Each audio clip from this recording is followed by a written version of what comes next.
Hello guys, welcome to கதை voice over. இன்றைக்கி நம்ம பார்க்க போகிறது காதல் கோலார் எபிசோட் 9. வாங்க வீடியோக்குள்ளே போகலாம்.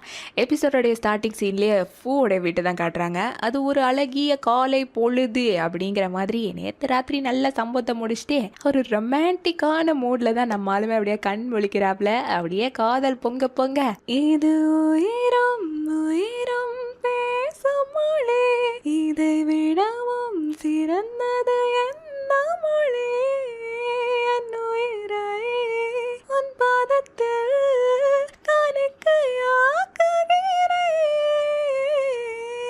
அப்படின்ட்டு சைடில் திரும்பி பார்த்தா உண்மையிலே மோமோடைய பதம் தான் இருக்குது. ஆத்தி ஒரு பாட்டு பண்ண குத்தத்துக்கு உண்மையிலே உயிரை காணிக்க கேட்குறானே அப்படின்ட்டு எந்திரிச்சு பார்க்க போது தான் தெரியுது மோமோ ஆப்போசிட் சைடில் நல்லா தூங்கிக்கிட்டு இருக்காப்புல. உடனே இவனை அவன்கிட்ட மெதுவாக போய் மோமோ மோமோ நல்லா தூங்கிக்கிட்டு இருக்கியா, நம்ம செகண்ட் ட்ரெயின் போகலாம் நான் நினைச்சேன் அப்படின்ட்டு ரொமான்டிக் டாக் விட்டுக்கிட்டு இருக்கேன். மோமோ மெதுவாக கண்மழிச்சு சும்மா வாயிலேயே வடை சுட்டுட்டு இருக்காதீங்க ஃபூ அப்படின்ட்டு பங்க பண்ணி விட உடனே புரிஞ்சுக்கிட்டு என்ன நான் சும்மா பேச்சுக்கு சொன்னேன்னு நினச்சியா, நான் சொன்னது இப்போவே நிறைவேற்றி காட்டுற மோமோ அப்படின்ட்டு ஓனாய் மாதிரி எந்திரிச்சு ஓலை விட்டுட்டு அவனுக்கு கீஸ் கெடுத்து செம்மையாக அவன்கிட்ட விளையாண்டுக்கிட்டு இருக்கான். அப்படியே கட் பண்ணா இன்னொரு பக்கம் ஃபூவோடைய ஹோட்டலெல்லாம் காட்டுறாங்க. அங்கே ஹாங்காங்ல இருந்து ஒரு ரிச்சான லேடி தன்னுடைய மேரேஜை இங்கே ஃபூவோடைய ஹோட்டலில் தான் ஃபிக்ஸ் பண்ணி வச்சிருப்பா போல. ஸோ அதுக்காண்டி பயங்கர சீனோட என்ட்ரி கொடுக்க கொஞ்சம் ஆட்டிடியூட் மாதிரி தான் தெரியுது. அவளை நம்ம ஹோட்டல் ஸ்டாஃப்ஸ் எல்லாருமே வருக வருக என்று உங்களை அன்புடன் வரவேற்கிறோம் அப்படின்னு ரொம்ப பணிவாக வரவேற்ற அவர் இருந்துகிட்டே என்னை ரிசீவ் பண்ணுறதுக்கு ஜஸ்ட் ஹோட்டல் ஸ்டாஃப்ஸ், என் ஹோட்டல் ஓனர்லாம் வர மாட்டாங்களா அப்படின்ட்டு மூஞ்ச சுடிச்சிக்க அவளுடைய அசிஸ்டன்ட் இருந்துகிட்டு இங்கே பாருங்க மேடம் ரொம்ப தூரத்துலேருந்து வந்திருக்காங்க, ஸோ அவங்களை யாரும் டிஸ்டர்ப் பண்ணக்கூடாது, அவங்க ஃப்ளோருக்கு யாருமே வரக்கூடாது அப்படின்ட்டு சொல்கிறாங்க. மொத்த ஃப்ளோரையும் புக் பண்ணி வச்சிருப்பாங்கன்னு நினைக்கிறேன். அண்ட் அது மட்டும் இல்லாமல் மேடமோடைய திங்ஸை யாரும் டச் பண்ணக்கூடாது, அதெல்லாம் நாங்கள் பார்த்துப்போம். அண்ட் இன்னொரு விஷயம், உங்களுடைய ரிசீவிங் மனசு சுத்தமாக நல்லா இல்லை. இதே ஹாங்காங்காக இருந்தால் அந்த ஹோட்டலுடைய ஓனர் எங்களை வரவேற்றிருப்பாங்க தெரியுமா, சித்து வேஸ்ட் நீங்கள் அப்படின்ட்டு ஜேங்க கழுவி ஊற்றிட்டு அவங்க மேடம் அப்படியே அங்கேருந்து கூட்டிகிட்டு போக இங்கே நம்ம ஹோட்டல் ஸ்டாஃப்ஸும் ஜேங்க கிட்ட அப்படி ஹாங்காங்லேயே நல்லா வரவேற்றிருப்பாங்கன்னா அங்கேயே போய் கழட்டி இருக்க வேண்டியதானே, எதுக்கு இங்கே மேரேஜ் வச்சிருக்காங்க அப்படின்னு கேட்கவும் அப்படிலாம் பேசக்கூடாதுடி, ரொம்ப பெரிய ஆள் இவங்க அப்படின்ட்டு ஜாங்க தான் சொல்றா. கட் பண்ணா இந்த எல்லா விஷயத்தையும் வீட்டில் இருக்கிற ஃபூ கிட்ட ஜாங்கமே கால் பண்ணி சொல்ல அவனுமே இதை கேட்டுட்டு ஒரு மாதிரி அப்செட் ஆயிட்டு சரி ஓகே முடிஞ்ச அளவுக்கு அவங்கள நல்லா உபசரிங்க அப்படின்னு சொல்லிட்டு காலை வைக்கிறான். எங்க மோமோவும் ஃபூ அந்த மாதிரி இருக்கிறத பார்த்துட்டு என்னாச்சு ஃபூ ஹோட்டல் எதுவும் பிரச்சனையா அப்படின்னு கேட்கவும் அப்படிலாம் இல்லை மோமோ, சின்ன பிரச்சனை தான், ஒன்று நீ கவலைப்பட வேண்டாம், இப்போ நம்ம எங்க விட்டோமோ அதை கண்டினியூ பண்ணுவோமா திருப்பி அப்படின்ட்டு அவங்ககிட்ட ஜல்சா பண்ண போக அவன் ஒரு நிமிஷம் ஃபோன் நிறுத்தி உங்க வீட்டில் யாரும் இல்லையா என்ன எப்படி நட்ட நடு ஹாலில் பண்றீங்க அப்படின்ட்டு பயப்படுவான். அதெல்லாம் வீட்டில் யாரும் இல்லை மோமோ அப்படின்னு சொல்லுவோம். உங்கள் வீட்டில் வேலை செய்கிறவங்க அவங்க எங்க அப்படின்னு கேட்கும். அவங்க மார்க்கெட் போயிருக்காங்க, உங்கள் தம்பிக்கு 2 பேரும் அவங்க ஸ்கூலு காலேஜ்னு போயிருப்பாங்க மோமோ அப்படின்னு சொல்லிட்டு இவனு ஜலப்புல சங்கு பண்ண அப்படியே ஷர்ட் எல்லாத்தையும் கழட்டி போட்டுட்டு பயங்கர சம்பவம் தான் பண்ணிக்கிட்டு இருக்காங்க. அப்போ பார்த்து எதிர்பாராத விதமாக இவங்க தம்பிக்கு வர சத்த கேட்க எடுத்தாங்க பாருங்க ஒரு ஸ்பீடு தடபடன்னு சட்டை எல்லாத்தையும் போட்டுட்டு அவங்க வரப்போது ஏதோ விட்டத்தை பார்த்து விஞ்ஞானிக ரேஜுக்கு யோசிச்சுக்கிட்டு இருக்காங்க. இதில் கொடுமை என்னன்னா சட்டையை போடுற அவசரத்தில் ஆளாளுக்கு மாற்றி இன்னொருத்தவங்களுடைய சட்டையை போட்டுட்டு நிற்பாங்க பாருங்க. இதை பார்த்துட்டு டீ இருந்துக்கிட்டே என்னென்ன ஆச்சு உனக்கு, எப்பல இருந்து இந்த மாதிரி ட்ரெஸ் எல்லாம் போட ஆரம்பிச்சா, எதுவும் கேப்பா பைடல் ஆவி உனக்குள்ள புகுந்துடுச்சா என்ன அப்படின்ட்டு புரியாம கேட்க அப்படிலாம் இல்லையா, எவ்வளவு நாளைக்கு தான் ஒரே மாதிரி இருக்கிறது, சும்மா அப்பப்போ புதுசா ட்ரை பண்ணணும் இல்லையா அப்படின்னு சமாளிக்கிறான். எங்க டேயும் அவனுடைய காஸ்டியூம் எல்லாம் பார்த்துட்டு நேரா மோமோ கிட்ட டே எங்க அண்ணன் அப்படி என்னடா பண்ண அப்படின்னு கேட்கவா இவ ஐயோ மாட்டிடுவாமா அப்படின்ட்டு அப்படிலாம் ஒண்ணு இல்லையா நாங்க இங்க எதுவுமே பண்ணல அப்படின்ட்டு அவனே வளரிடுறான். இதை கேட்ட டீ இருந்துகிட்டே நீங்க 2 பேரும் ஒன்றும் பண்ணலையா, சரி இல்லையே, ஓ அப்ப நீங்களும் எங்க அண்ணனும் அப்படின்னு சொல்ல வரதுக்குள்ளேயே ஃபூ ஸ்டாப் பண்ணி டை வாய் முடு, அந்த மாதிரி தப்பால எதுவும் யோசிக்க கூடாது, நீ என்ன நாங்க 2 பேரும் இந்த சோஃபால வச்சு ஜல்சா பண்ணணும்னு நினைச்சியா அப்படின்ட்டு அவன் சொல்லல, இவனாவே மொத்தமா வளரி கொட்டிடுறான். இதை கேட்ட இருந்துக்கிட்டு கடவுளே அப்படின்ட்டு நொந்து போக இன்னொரு பக்கம் தம்பி இருந்துக்கிட்டு அண்ணா நான் ஜஸ்ட் நீங்க 2 பேரும் இங்க டான்ஸ் ஆடினீங்களான்னு தான் கேட்க வந்தேன் அப்படின்னு சொல்லுவான் பாருங்க. இதை கேட்ட போத்துக்கிட்டே நம்மளே எல்லாத்தையும் வளரி கொட்டிட்டாவே அப்படின்ட்டு உள்ளுக்குள்ள குமுறினாலும் வெளியே வந்துக்கிட்டு இங்க பாருங்க இங்க மோமோ கூட நான் தனியா நேர செலவழிக்கணும்னு நினைக்கிறேன், ஆனா நீங்க குட்டி சத்தா மாதிரி குறுக்கால வரீங்களேடா அப்படின்ட்டு வெறுப்பாக. உடனே டீ இருந்துக்கிட்டே அண்ணா ஒரு 5000 மட்டும் எனக்கு டிரான்ஸ்ஃபர் பண்ணி விட்டேன்னா நான் இப்பவே இங்கேருந்து டே கூட்டிகிட்டு போயிடுறேன்னா அப்படின்னு சொல்லுவோம். 5000 இல்லை 20000 தரேன் இப்பவே அப்படின்னு சொல்லுவோம். அப்புறம் என்ன அப்படின்ட்டு தம்பிக்காரனும் வேணா டேண்ணா வெளியே போய் மிச்சா சாப்பிட்டுட்டு வருவோம் அப்படின்ட்டு இழுத்துட்டு போவான் பாருங்க. டே எவ்வளோ காசை வச்சு என்ன தனி விட்டாடா கெட்ட போகிறேன் அப்படின்னு புலம்பிக்கிட்டே போவான் டேயும் அவன் கூட. அதுக்கப்புறம் 2 பேரும் போனதுக்கப்புறம் இவங்கள விட்ட ரொமான்ஸை அப்படியே கண்டினியூ பண்ணுறாங்க. இன்னொரு பக்கம் சம்மந்தமே இல்லாமல் தாய்லாந்து போலீஸ் ஸ்டேஷனை தான் காட்டுறாங்க. அங்கே ரொம்பவே சீரியஸாக இந்த மாதிரி லின்னோ லேங்கோ ஹாங்காங்லேருந்து தாய்லாந்து வந்துட்டாங்க அப்படின்ட்டு டிஸ்கஸ் பண்ணிக்கிட்டு இருக்கும்போது தான் நமக்கே தெரியுது ஆக்சுவலி ஃபூவோடைய ஹோட்டலில் மேரேஜ்னு சொல்லிட்டு வந்தாலே அந்த லேடி அவள் ஒன்றும் சாதா கை கிடையாது. கொக்கைன் போன்ற போதைப் பொருட்கள் எல்லாம் டிரான்ஸ்போர்ட் பண்ணி விற்கிற போதை கை.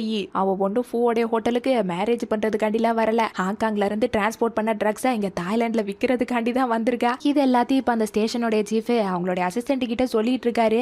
சரி யாரா அந்த சீஃப் அப்படின்ட்டு திரும்பும் போது தான் தெரியுது பெரிய ட்விஸ்ட். போன எபிசோட்ல டியானே ஒரு பையன் கூட நல்லா ஜல்சா பண்ணியிருப்பானே அவன் ஒரு போலீஸ் இப்பதான் தெரியுது. இவளுக்கு தில்லி ஜாஸ்தி. ஊர்ல உள்ள போலீஸை கூட விட்டு வைக்காம உசார் பண்ணியிருக்கான். இப்போ இந்த சீஃபுமே அந்த லின்னையும் லேங்கையும் எப்படியாச்சும் நம்ம கையும் களவமா பிடிக்கணும் அப்படின்ட்டு தன்னுடைய அசிஸ்டன்ட் கிட்ட பயங்கரமா ஒரு பிளான் தான் போட்டுக்கிட்டு இருக்கான். கட் பண்ணா அடுத்த நாள் காலையில இங்க மோமோவும் ஃபுல் டைமா ஃபூவோட வீட்டுல தான் டேரா போட்டிருக்கான் போல. அந்த மாதிரி தான் இப்போ காலங்காத்தாலே ஃபூக்கு முன்னாடி எந்திரிச்சு அவன் கண் முழிக்கிறதுக்குள்ளே என்னடான்னா அவன் வாய்க்கு லிப்லேஸ் எல்லாம் போட்டுட்டு அப்படியே திருப்பி பெட்ல படுத்து தூங்கிடுறான். அதுக்கப்புறம் நம்ம ஃபூவும் அப்படியே லைட்டா எந்திரிச்சு அங்க பக்கத்துல படுத்துருக்கிற மோமோ கிட்ட குட் மார்னிங் பியூட்டிஃபுல் அப்படின்னு சொல்லுவான். அவனும் அப்பதான் எந்திரிச்ச மாதிரி ஃபூ இப்பதான் எந்திரிச்சிங்களா அப்படின்ட்டு கேட்குறான். ஆமா செல்லாம் சரி வா நம்ம 2 பேரும் சேர்ந்து ஒன்னா குளிச்சுட்டு அதுக்கப்புறம் வேலைக்கு கிளம்பலாம் அப்படின்னு சொல்லுவான். ஐயா உங்க கூட சேர்ந்து குளிச்சா நான் வேலைக்கு போன மாதிரி தான் அப்படின்ட்டு பங்க பண்ணி விட என்னமோ சொல்றேன் நான் அவனை தூக்கிட்டு போறவா அப்படின்னு சொல்லிட்டு அவனை அழிச்சாட்டையம் பண்ணி தூக்கிட்டு போவான் பாருங்க. எங்களுக்குள்ள இந்த அழகான ரொமான்ஸ் போய்கிட்டு இருக்கிற அந்த நேரத்தில் கீழே நம்ம டேயும் டீயும் பிரேக்ஃபாஸ்ட் சாப்பிட்றதுக்காண்டி மெய்டக்கா அவங்களுக்கு எடுத்து வச்சுட்டு ஒரு மாதிரி அங்கேயே நின்றுட்டு சிரிங்கிக்கிட்டு இருக்காங்க. இதை பார்த்து டீ இருந்துக்கிட்டு என்னக்கா ஸ்கர்ட்டுக்குள்ள எதுவும் பூராங்கிரம் பூந்துடுச்சா அப்படின்ட்டு கலாய்க்கவும் ஐயோ அப்படிலாம் இல்லப்பா அப்படின்ட்டு அவங்களும் ஒரு மாதிரி கூச்சப்பட்டுட்டே நிக்க எங்க டேயுமே அண்ணன் சாப்பிட்றதுக்கு கீழே வரலையா அப்படின்ட்டு கேட்கவும் அத்தை நான் எப்படி சொல்றது உங்க அண்ணன் காலையில எந்திரிச்சதுமே பெட்ல வச்சு பிரேக்ஃபாஸ்ட் சாப்பிட்டுட்டாராம்ப்பா அப்படின்ட்டு சொல்லிட்டு சிரிக்க இதை கேட்டுட்டே இருந்துக்கிட்டே பெட்ல வச்சு பிரேக்ஃபாஸ்டா அப்படின்ட்டு யோசிக்கவும் அது மட்டும் இல்ல போத்த டபுளையும் வச்சுட்டானோ அப்படின்ட்டு சொல்லிட்டு சிரிக்கவும் இதை டேக் எடுத்துட்டு எங்க அண்ணன் என்ன இப்படி அசுர வேகத்துல போய்கிட்டு இருக்கேன் அப்படின்ட்டு இவங்க 2 பேரும் சிரிச்சுக்கிட்டு இருந்தா டீ இவங்க சொல்றது எல்லாத்தையும் கேட்டுட்டு ஒன்றும் புரியாம எதுக்கு எங்க அண்ணன் இவ்வளவு பெரிய டைனிங் டேபிள விட்டுட்டு அசிங்கமா பாத்து டேபிள் எல்லாம் உட்காந்து சாப்பிட்டுக்கிட்டு இருக்கான் அப்படின்ட்டு ஒன்றும் புரியாம குழம்பு போய் கிடக்குறான்.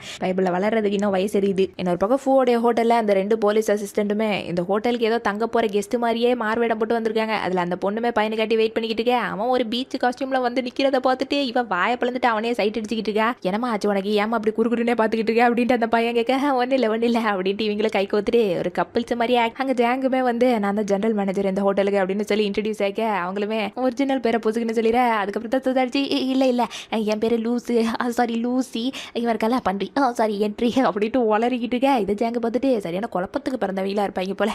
வாங்க உங்களை ஹோட்டலை சுற்றி காமிக்கிறேன் அப்படின்ட்டு அப்புறம் கூட்டிகிட்டு போயிடுறா. இன்னொரு பக்கம் டியானே காலங்காத்தாலேயே பாருக்கு வந்து அங்கே ஒரு மாதிரி சோகமாக சரக்கு அடிச்சுக்கிட்டு இருக்காப்ல. கூட அவனுக்கு சப்போர்ட்டுக்கிட்டேயும் தான் உட்காந்துருக்கான். அவன்கிட்ட மோமோவையும் கூப்பிடுறா அப்படின்னு சொல்லவும் மோமோலாம் வர்ற மாதிரியே கிடையாதுடா அவன் இப்பெல்லாம் எங்கள் அண்ணன் கூட தான் பச மாதிரி ஒட்டியிருக்கேன் அப்படின்னு சொல்லவும் இதை கேட்டட்டே இருந்துக்கிட்டே அச்சா அவனுக்கு வந்த வாழ்வா பாருடா. ஒரு காலத்தில் பூ வேணான்னு சொன்னான். இப்போ பாரு மாலான்னு அவர் பின்னாடியே சுற்றிக்கிட்டு இருக்கேன். அவனுக்கெல்லாம் நல்லா வாழ்க்கை போகுது. ஆனால் எனக்கு மட்டும் ஏன்டா நான் லவ் பண்ணணும்னு நினைக்கிறவங்களாம் என்னை விட்டுட்டு ஓடுறாங்க. அவன் என்னை விட்டுட்டு போயிட்டான்டா அப்படின்ட்டு தேம்பி அழுகிறான். யாரு மாப்பிள்ள எந்த நாதாரி மாப்பிள்ள ஒன்று விட்டுட்டு ஓடுனது அப்படின்னு கேட்க பார்த்தா ஃப்ளாஷ்பேக்கில் அந்த போலீஸு தான் இந்த வீரனுக்கு விபூதி அடிச்சுட்டு போயிட்டாப்ல. சொல்லப்போனா பிரேக்கப் பண்ணிட்டு போயிட்டாரு. காரணம் என்னன்னு கேட்டா இந்த மாதிரி என் வேலை ரொம்ப ஆபத்தான வேலை, நீ என் கூட இருந்தனா கண்டிப்பா நீயுமே ரொம்ப கஷ்டப்படுவேன். ஸோ நல்லதுக்காண்டி தான் நம்ம 2 பேரும் பிரிச்சு போறது தான் நல்லது அப்படின்ட்டு பிரேக்கப் பண்ணிட்டு போயிருப்பா. அந்த சோகத்தை தான் இப்ப நினைச்சிட்டு டேக்கிட்டையும் கதறி அழுத்துக்கிட்டு வச்சா நீயாச்சும் வா மச்சான் அப்படின்ட்டு போதையிலே அவனுக்கு கிஸ் கொடுக்க போக அட்டிங் கொய்யால அங்க இங்க சுத்தி கடைசியில ஏன் மடியிலே கை வைக்கிற பத்தியா வகுந்துருவேன் அப்படின்னு சொல்லிட்டு அவனுக்கே ஒரு மாதிரி சிரிப்பாதான் வருது.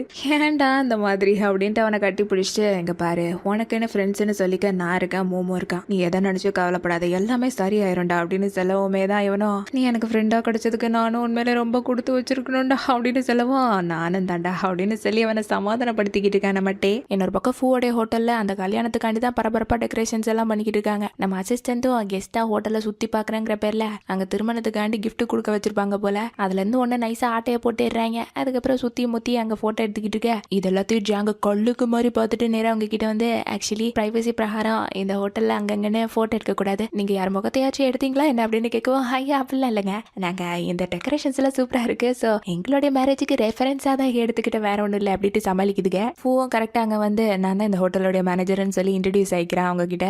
அந்த பொண்ணுமே அதை பார்த்துட்டு ஓ நீங்க தான் அந்த பூவா, ரொம்ப நல்ல விஷயம், இந்த இடத்துல உள்ள அலங்காரம் எல்லாம் பாக்குறதுக்கு ரொம்ப அழகா இருக்கு, இதெல்லாம் நீங்க தான் அரேஞ்ச் பண்ணதா அப்படின்னு கேட்கவும் ஆக்சுவலி நாங்க அரேஞ்ச் பண்ணது கிடையாது, நாங்க இந்த பிளேஸை ஜஸ்ட் ரெண்டுக்கு தான் விட்டுருக்கோம், கெஸ்ட் சைட்ல இருந்து தான் எல்லா அரேஞ்ச்மெண்ட்ஸும் பாத்துக்கிறாங்க அப்படின்ட்டு ஜாங்கு செலவும் ஓஹோ அப்படின்ட்டு இவங்க 2 பேரும் ஒரு மாதிரி சிரிச்சுக்கிட்டு இருக்காங்க. போறீங்க. இதை பார்த்து ஃபூக்கே ஒரு மாதிரி விசித்திரமா தான் இருக்குது. கட் பண்ண அந்த ஹோட்டல்ல விட்டு வந்துட்டு இந்த 2 அசிஸ்டன்ட்டும் தலை ஒட்டிட்டு வந்த அந்த கிஃப்ட்டை இப்ப கார்ல வச்சு சீஃப் கிட்ட காட்ட சீஃபுமே அதை வாங்கிக்கிட்டு என்ன ஒன்னே தான் இருக்கு, எவ்வளவு காசு கொடுத்து வாங்கிட்டு வந்தீங்க அப்படின்னு கேட்கும். காசு கொடுத்து வாங்குற லெவலுக்கு நம்ம ஸ்டேஷன்ல என்ன அவ்வளவு பேட்டாவா சார் தராங்க, எல்லாம் சுருட்டிட்டு வந்ததுதான் சார் அப்படின்ட்டு அசிஸ்டன்ட் சொல்லவும் சீஃப் கேட்டு கடுப்பாகி இந்த மாதிரி எவிடன்ஸ் எல்லாம் அவங்க நினைச்ச மாதிரி ஈஸியா எடுத்துட்டு வந்துடக்கூடாது, அது எவ்வளவு பெரிய ப்ராப்ளம் கிரியேட் பண்ணு தெரியுமா, பிளானை கரெக்டா பண்ணுங்க அப்படின்னு சொல்லுவா. கவலைப்படாதீங்க சார், பிளானை ஸ்மூத்தா கொண்டு போறதுக்கு நாங்க ஹோட்டல் கிட்டே ஒரு டீலிங்க போட்டு வந்துட்டோம் அப்படின்ட்டு சொல்றாங்க. அப்படியே பிளாஷ்பேக்கை காட்டினா ஃபூக்கிட்ட அவங்க 2 பேருமே நாங்க ஒண்ணு இங்க தங்க வந்த கெஸ்ட் கிடையாது, நாங்க சொல்ல போனா போலீஸ் அப்படின்ட்டு அவங்க ஐடி கார்டு எடுத்து காமிக்க, இருந்தாலும் இவங்கள பார்த்தா போலீஸ் மாதிரி தெரியலையே அப்படின்ட்டு ஜாங்கி கிட்ட அவனும் டவுட்டா சொல்ல அதை ஒட்டி கேட்டுட்டு நாங்க உண்மையில போலீஸ் தான், நாங்க இப்ப ட்ரக்கு கடத்தி வைக்கிற ஒரு மாஃபியா கும்பல பிடிக்கிறதுக்காண்டி தான் அண்டர் கவர்ல வந்திருக்கோம் அப்படின்ட்டு எல்லா விஷயத்தையும் சொல்லிடுறாங்க. இதை கேட்ட ஃபூக்கோ ஐயோ அப்ப என் ஹோட்டல் ரொம்ப ஆபத்தான கட்டத்துல இருக்கா, என் ஹோட்டல் ரெப்புடேஷனுக்குலாம் என்ன ஆகுறது அப்படின்ட்டு யோசிக்க, ஐயோ நீங்க ஒண்ணு கவலைப்படாதீங்க, இதை காதும் வச்ச மாதிரி நாங்க சைலண்டா முடிச்சுட்டு போய்கிட்டே இருப்போம் அப்படின்னு சொல்லவா. எங்க ஜாங்கமே இது பிரசியா இருக்கும் தெரியக்கூடாது, இல்லைன்னா எங்க ஹோட்டலுக்கு யாருமே வர மாட்டாங்க அப்படின்ட்டு சொல்லவா. கவலைப்படாதீங்க, நம்ம எல்லாருமே இப்போ ஒரே டீம், ஸோ இதை நாங்க எவ்வளோத்துக்கு எவ்வளோ சீக்கிரமா முடிச்சுட்டு சைலண்டா போய்கிட்டே இருப்போம், நீங்க ஒன்றும் கவலைப்படாதீங்க சரிங்களா அப்படின்ட்டு தைரியம் சொல்லி சரி ஓகே இப்போ இந்த ஹோட்டலை விட்டு எப்படி வெளியே போறது அப்படின்ட்டு எக்குதப்பா ஏதோ ஒரு வழியில போய்கிட்டு இருக்கேன், எங்க வழி இங்க இருக்குங்க அப்படின்ட்டு பூ செல்லவுமே தான் ஓகே அப்படின்ட்டு சொல்லிட்டு அப்படியே வெளியே வந்த கதை எல்லாத்தையும் இப்போ இங்க சீஃப் கிட்டேயும் சொல்றாங்க. சீஃபுமே இதை கேட்டுட்டு இவ்வளவு பெரிய கல்யாணத்தையே நீங்க எப்படி மறைச்சு பிளானை செயல்படுத்த போறீங்க அப்படின்னு கேட்கவும் அதெல்லாம் பண்ணிடலாம் சார், நீங்க ஒன்றும் கவலைப்படாதீங்க, இந்த மேசு பைய மேல சத்தியம் அப்படின்ட்டு அந்த பொண்ணு சொல்ல ஏன்டி அவசரம் வச்சு ஊஜல் அடிக்கிட்டு இருக்கடி அப்படின்ட்டு அவனு கடுப்பாகிறான். அப்படியே கட் பண்ணி இன்னொரு பக்கம் ஒரு மாலுக்கு நம்ம டேயுமே அப்படியே போனை நோண்டிக்கிட்டே நடந்து போய்கிட்டு இருக்கேன். அதிசயமே பார்த்தா அங்கேயே கஃபே ஓனரு உட்காந்து ஃப்ளோருக்கு எல்லாம் மாப்பு போட்டு தொடச்சிக்கிட்டு இருக்காரு. இவன் தண்ணியில விழுக்க போறதை பார்த்துட்டு சரட்டுன்னு காப்பாத்துறாங்கிற பேர்ல இவர் வாரி விழுக, அதை பார்த்து இந்த பையன் பதறி போய் என்னாச்சுக்க உங்களுக்கு அப்படின்னு சொல்லி எழுப்பி விடுறான். அதுக்கப்புறம் கையில அடிப்பட்ட காயத்துக்கும் உட்கார வச்சு பேண்டேஜ் எல்லாம் போட்டுட்டு என்னங்க நீங்க அப்படி எவ்வளவு வேலை தான் பாப்பீங்க நீங்க அப்படின்னு கேட்கவும் ஏன் என்னை பத்தி உங்களுக்கு நிறைய தெரிஞ்சுக்கணும்னு ஆசையா அப்படின்ட்டு அவனை டீச் பண்ண அப்படிலாம் இல்லை நான் இப்போ வீட்டுக்கு போறேன் அப்படின்ட்டு சொல்ல எதுல போறீங்க அப்படின்னு கேட்கவும் டாக்ஸியில தான் அப்படின்ட்டு போன் எடுத்து ஆன்லைன்ல ஒரு டாக்ஸியை புக் பண்றான். அந்த நோட்டிபிகேஷன் பார்த்தா நேரா கஃபே ஓனருக்கு தான் வருது. பைபிள் டாக்ஸி கூட ஓட்டுறான் போல. இதை பார்த்துட்டு ஒன்றும் புரியாம பெக்கேன்ட்டு முழிச்சுக்கிட்டு இருக்கேன். அவன் இருந்துகிட்டே சரி ஓகே நான் எல்லாத்தையும் எடுத்து வச்சுட்டு காரை கொண்டு வரேன் அப்படின்னு சொல்லிட்டு போறாப்ல. கட் பண்ணா அடுத்த நாள் காலையில டீயானு நேற்று ராத்திரி பார்ல வச்சு மொட்டா குடியா குடிச்சிருப்பான் போல. போதையாகி இப்ப பார்த்தா சம்மந்தமே இல்லாம ஒரு ரோட்டு கடையில தூங்கிக்கிட்டு இருக்கேன். அவன் பக்கத்திலேயே போன எபிசோட்ல ஒரு பையன் அவனுக்கு ஷூலேஸ் கட்டி விட்டுருப்பால, அவன் தான் உட்காந்துட்டு அவனையே கண் குட்டாம பாத்துக்கிட்டு இருக்கேன். அப்போ ஒரு கட்டத்துல மெதுவா நம்ம டீஹானும் கண் முழிச்சு எதிர்த்தாப்புல இருக்கிறவனை பார்த்துட்டு யாரா நீ அப்படின்ட்டு கேட்குவான். நேற்று ராத்திரி நம்ம கிளப்ல மீட் பண்ணோமே மறந்துட்டியா அப்படின்ட்டு கேட்கறான். ஓஹோ சரியா என்ன வீடு கூட்டு போல அப்படின்னு கேட்குவான். உன் வீட்டு எங்க இருக்குன்னு எனக்கு தெரியாது அப்படின்ட்டு சொல்லுவான். அப்போ உன் வீட்டுக்கு கூட்டு போக வேண்டியதானே அப்படின்ட்டு பார்த்து 5 நிமிஷம் கூட ஆகல அதுக்குள்ள ஃபிளாட்டிங் போட ஆரம்பிச்சிட்டான். இதே தான் அந்த பையனும் கேட்கறான். நம்ம ஃபர்ஸ்ட் மீட்டிங்கே நீ என் கூட சேர்ந்து ஜல்சா பண்ணலான்னு பாக்குறியா, இப்ப நம்ம வீட்டுக்கு போறதுதான் நல்லது அப்படின்னு சொல்லுவோம். அவன் வீட்டுக்கு யாருன்னு திருப்பி கேட்க நீ மோ வீட்டுக்கு போற நான் என் வீட்டுக்கு போறேன் அப்படின்ட்டு சொல்ல ப்ளீஸ் என்ன உன் வீட்டுக்கு கூட்டு போயேன் அப்படின்னு கேட்குவோம். நோ வே நான் ஒன்னும் அந்த மாதிரிலாம் ஆள் கிடையாது அப்படின்னு சொல்லுவோம். ஆனா இதெல்லாம் எனக்கு நார்மல் தான்ப்பா, ஆனா எனக்கு நார்மல் கிடையாது, ஒழுங்கா இப்ப வீட்டை பார்த்து போலாம் அப்படின்ட்டு சொல்லிக்கிட்டு இருக்கும் போதே அங்க கடையில வேலை பார்க்குற ரெஸ்டாரண்ட் லேடி எப்பா சீக்கிரம் கூட்டிட்டு போப்பா அவனை, ராத்திரி ஃபுல்லா அவன் தூங்கிக்கிட்டு இருக்க நீ என்னன்னா அவனையே பார்த்துக்கிட்டு இருக்க, 2 பேரும் சொல்ல போன ஒரு அழகான கப்பிள்ஸ் தான் அப்படின்ட்டு ஏத்தி வேற விடுறாங்க. அதுக்கப்புறம் என்ன 2 பேரும் கிளம்பி அவங்க வீட்டை பார்க்க போயிடுறாங்க. இன்னொரு பக்கம் நேற்று ராத்திரி நல்ல சம்பவம் பண்ணிட்டு இன்னைக்கு காலையில பயங்கர ரொமான்டிக்கா மோமோக்கு ஒரு மார்னிங் கிஸ் கொடுத்து குட் மார்னிங் மோமோ அப்படின்ட்டு அவனை எழுப்பி விட அவனுக்கு ஒரே தூக்கமா வருது. என்னால கண்டிப்பா எந்திக்கவே முடியாது அப்படின்னு சொல்லுவான். சரி மாமா இன்னைக்கு நீ இன்டர்னா ஹோட்டலுக்கு வேலை எல்லாம் பார்க்க வர வேண்டாம் அப்படின்னு சொல்லுவான். ஆஹா அப்படிலாம் சொல்லாதீங்க, அப்புறம் நான் அதிகார துஷ்பிரயோகம் பண்ணிடுவேன்னு எல்லாரும் நினைச்சிட போறாங்க அப்படின்னு சொல்லுவான். மோமோ அதை விட இம்பார்ட்டன்டான ஒரு பொசிஷனை நான் உனக்கு வச்சிருக்கேன் மோமோ அப்படின்னு சொல்லுவான். என்னது அது அப்படின்ட்டு அவனும் புரியாம கேட்க இனிமேல் நீ எனக்கு ஹாப்பியா இருக்கிற பொசிஷன் தான் மோமோ அப்படின்னு சொல்லுவோம். என்ன சொல்றீங்க நீங்க அப்படின்னு கேட்கும். ஆமா வாழ்க்கையில ஒரு தடவை அந்த பொசிஷன்ல நீ அசைன் ஆயிட்டேனா அதுக்கப்புறம் திருப்பி நீ ரிசைன்லாம் பண்ண முடியாது மோமோ அப்படின்னு சொல்லுவான். இதை கேட்ட மோமத்துக்கிட்டே போங்க நான் குளிக்க போறேன் அப்படின்னு சொல்லுவான். அவன் விட மாட்டேங்கிறான். 5 minutes மோமோ அப்படின்னு சொல்லுவோம். ஒழுங்கா என்ன விடுங்க நான் குளிக்க போனோம் அப்படின்ட்டு சொல்லுவோம். மோமோ ஹாப்பியா அவன் கடமையை செய் மோமோ, நான் இன்னும் அதை ஒத்துக்கவே இல்லையா அப்படின்னு சொல்லுவோம். நேற்று ராத்திரி ஒத்துக்கிட்டே மோமோ அப்படின்னு சொல்லிட்டு அவன்கிட்ட பயங்கரமா கொஞ்சம் விளையாண்டுக்கிட்டு இருக்காங்க. அடுத்த சீன்லயே ஃபோடைய ஹோட்டல்ல தான் அங்க மேரேஜுக்கான டெக்கரேஷன் எல்லாத்தையும் அந்த மாஃபியா தலைவியான லின்னு போட்டோ எடுத்துக்கிட்டே வர அந்த இடத்துக்கு நம்ம ஃபூமே கரெக்டா வந்து நான் தான் இந்த ஹோட்டலோடைய மேனேஜர், உங்களை நேர்ல வந்து வரவேற்காததுக்கு என்ன மன்னிச்சிருங்க அப்படின்னு சொல்லி மன்னிப்பு கேட்கவும் எவ்வளவுமே புரிஞ்சுக்கிட்டு பரவாயில்ல இருக்கட்டும் அதான் இப்போ உங்களை பார்த்துட்டேனே அப்படின்ட்டு அதை ஃப்ரீயா விட்டுறா. உடனே இவனும் உங்களுடைய இந்த கிராண்டான மேரேஜுக்கு என்னையும் இன்வைட் பண்ணுவீங்களா அப்படின்ட்டு ஒரு வார்த்தை கேட்கறான். இவங்களுமே சரி ஓகே நீங்க இப்படி கேட்கும் போது நான் என்ன முடியாதுன்னு சொல்ல முடியுமா, அது மட்டும் இல்லாம இந்த தாய்லாந்துலயே நீங்க எவ்வளவு பெரிய செல்வாக்கான ஆளு, அது மட்டும் இல்லாம உங்களுக்கு நிறைய பார்ட்னர்ஸும் இருக்குன்னு நான் கேள்விப்பட்டிருக்கேன். கண்டிப்பா நீங்க வர்றதுல எங்களுக்கு மகிழ்ச்சி தான் அப்படின்ட்டு சொல்றா. ஆனா பூ எதுக்காண்டி அவகிட்ட இந்த மாதிரி கேக்குறானா, ஆக்சுவலி அவளோட மேரேஜுக்கு வர்றவங்க உண்மையிலே கெஸ்ட் எல்லாம் கிடையாது. அவகிட்ட ட்ரக்ஸ் வாங்குற கஸ்டமர்ஸ் தான் கெஸ்டா வர போறாங்க. சோ இவனுமே அவளுடைய மேரேஜுக்கு போய் அவளை ஏதாச்சும் கையங்கலமா பிடிக்கிறதுக்கு பிளான் வச்சிருப்பான்னு நினைக்கிறேன். அதனாலதான் இப்போ ஒரு கஸ்டமர் மாதிரியே இன்டைரக்டா இவகிட்ட பேசிக்கிட்டு இருக்கான். அவளுமே அதை புரிஞ்சுக்கிட்டு, உங்க பெட்டியில இருக்கிற அவ்வளோ நிறைய பணம் எப்போதும் நம்ம 2 பேரையும் ஒரு கணக்கிலே வச்சிருக்கோம் நான் நம்புறேன் அப்படின்னு சொல்லவும், பூ இங்க இருந்துகிட்டு ரயனை கூப்பிட்டு அந்த பெட்டியை ஓபன் பண்ணு அப்படின்ட்டு சொல்றான். அந்த பெட்டியில உள்ள பணத்தை பார்த்தா எக்கச்சக்கமா இருக்குது. அதை பார்த்துட்டு அவளே ஒரு நிமிஷம் வாயை பொழந்துடுறா. கட் பண்ண அடுத்த சீன்ல நம்ம மோமோவும் அவனுடைய ஃப்ரெண்ட்ஸை பாக்குறதுக்காண்டி தான் வந்திருக்கான். அவன் அங்க பார்த்துட்டு அவனுடைய ஃப்ரெண்ட்ஸுமே ஆச்சரியமா, என்னடா நீ பூ கிட்ட இல்லாம அதிசயமா எங்க கிட்ட வந்திருக்க அப்படின்னு கேட்கவும், ஒன்னும் இல்லடா, இனிமேல் பூ என்ன இன்டர்னா வேலை பார்க்க வேண்டாம்னு சொல்லிட்டாரே அப்படின்ட்டு சொல்லுவான். ஐயோ அப்படின்ட்டு டியான்னு கேட்டுட்டு, ஆசை 60 நாள் மோகம் 30 நாள் சொல்லுவாங்க. முன்னாடிலாம் பூ பின்னாடி எப்படி தெரிஞ்சுக்கிட்டு இருந்தாரு, கடைசியில நீ கிடைச்சதும் பாரு இப்போ நீ போர் அடிச்சுட்டேன்னு சொல்லி உன்னை அம்போன்னு விட்டுட்டு போயிட்டாருன்னு நினைக்கிறேன் அப்படின்ட்டு சொல்லுவான். இதை கேட்டுட்டே இருந்துக்கிட்டு டென்ஷனாக, டே எங்க அண்ணன் நான் அந்த மாதிரிலாம் கிடையாதுடா அப்படின்ட்டு சொல்றான். நான் ஜஸ்ட் வாந்தாம்பா பண்றேன் அப்படின்ட்டு மோமோடைய மனசை குட்டையா குழப்புற மாதிரி குழப்பி விட்டுட்டான். நல்லா இருந்தாலுமே மோமோ சொல்றான், பூன்னு அந்த மாதிரிலாம் பண்ண மாட்டாரு அப்படின்ட்டு சொன்னாலுமே அவனுடைய மனசுக்குள்ள ஒரு ஓரமா இவன் சொன்னதுனால ஒரு மாதிரி சந்தேகமா தான் வருது. அதே சந்தேகத்தோட தான் அடுத்த நாள் பூவோடைய ஹோட்டலுக்கு இன்டர்னா வரான். அவனுடைய ரூமுக்கு அவனுக்கு காஃபி கொண்டு வர அவனை அங்க பார்த்துட்டு பூமே, என்ன மோமோ நான் தான் ஆல்ரெடி சொன்னல நீ ஒன்னும் இன்டர்னெல்லாம் வர வேண்டாம் அப்படின்ட்டு சொல்ல, உடனேலாம் அப்படி போயிட முடியாது பூ, இங்க உள்ள யாருக்குமே நான் சரியா பாய் கூட சொல்லிட்டு போகல, அந்த கடமெல்லாம் எனக்கு இருக்குல்ல அப்படின்ட்டு சொல்லவும், உடனே பூ இருந்துக்கிட்டே ரொமான்டிக்கா, ஆமா மாமா அது மட்டும் இல்லாம இன்னைக்கு ராத்திரி ஒரு ஹப்பியா நீ செய்ய வேண்டிய கடமைகளும் நிறைய இருக்கு அப்படின்ட்டு சொல்லி விளையாட, போங்க போ இந்த மாதிரியா பண்ணிட்டு இருப்பீங்க ஒர்க் டைம்ல அப்படின்னு சொல்லுவோம். இருந்தாலும் நான் சொன்னதை நீ கேட்கவே இல்லை போ அப்படின்னு சொல்லுவான். எதுக்கு என்கிட்ட இருந்து ஏதோ நீங்க மறைக்கிறீங்களா என்ன அப்படின்னு சொல்லி கேட்க, என்ன மோமோ நீ என்ன நினைச்சு திடீர்னு எதுவும் ஜெலஸ் ஆயிட்டியா என்ன அப்படின்னு கேட்குவா. ஜெலஸா நானா, என்னை பார்த்தா என்ன உங்களுக்கு அப்படியே தெரியுது, அப்படிலாம் ஒன்றும் இல்லை அப்படின்ட்டு ஒன்று சமாளிக்க, இருந்தாலும் நீ ஜெலஸ் ஆனாலும் அப்பா அழகாக தான் இருக்க மாமோ அப்படின்னு சொல்லுவான். எவ்வளோ ஒரு மாதிரி வைக்கப்பட்டுட்டு, சரி ஓகே எங்கள் காஃபி இருக்க எடுத்து குடிங்க அப்படின்னு சொல்லுவான். எனக்கு அதெல்லாம் குடிக்க வேணாம், எனக்கு நீ தான் வேணும் அப்படின்னு சொல்லி அவனை கட்டி பிடிச்சி கீஸ் பண்ண வர, இங்கே பாருங்க இது ஒர்க் டைம் அப்படின்ட்டு சொல்லுவோம். சிங்கத்தோட கொகைக்குள்ளே வந்ததுக்கப்புறம் திருப்பி போகவே முடியாது அப்படின்ட்டு இழுத்து வச்சு அவனை கீஸ் பண்ணிக்கிட்டு இருக்கியா. வெளியே பார்த்தா ரயான் இது எல்லாத்தையும் கேட்டுட்டு, என்னது சிங்கத்தோடைய கொகையா அப்படின்ட்டு ஷாக் ஆகுறாப்ல.